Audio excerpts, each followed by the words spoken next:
ataupun air mineral ataupun air RO, masukkan kita punya botol. Baru lengkap. Sebab apa? Dia akan jadi untuk kesihatan sel. Molekul hidrogen dia boleh masuk ke sel. Jadi dia boleh mensihatkan, boleh sihatkan kita punya sel. Sebab dalam sel kita ada satu benda panggil mitokondria. Tahu tak mitokondria? Mitokondria ialah kilang tenaga dalam badan kita.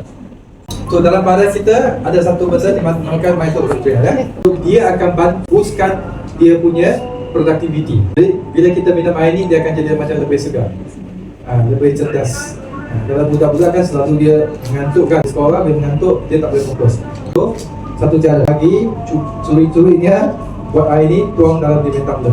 Dia bukan pandaikan kita pandai tu jin dia tak membajin kita, bahaya ni tapi dia boleh buatkan kita lebih fokus. Okay, so balik semula kepada air. So sekarang kalau orang bandingkan, memang dia tak, bukan satu bandingan, dia ialah punca untuk masukkan dalam kita punya mesin kali ke apa tu. Jadi akal itu dia punya mesin, kalau masuk mesin kita dia punya gas lagi banyak. Itu beza saja. Tapi dia tetap kena pakai mesin kita. Sebab dia punya tak lengkap lagi. Jangan lupa tak, bukan segala orang boleh tambah mineral. Orang ada kencing, ada apa, sakit buah pinggang tu dia tak boleh tambah magnesium, potassium lagi tak. Kalau air mineral biasa dia tambah lah. Dalam situ dia ada satu benda dia tambah masuk. Tapi kalau ada yang kencing apa, tengok. Dia cara kita semua ni ada bagi kan. Dia pakai electrolysis.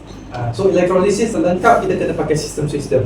Sistem kita ni, sistem Kiro ni dia ada satu benda yang lengkapkan dia punya proses daripada molekul air betul-betul sampai ke molekul hidrogen.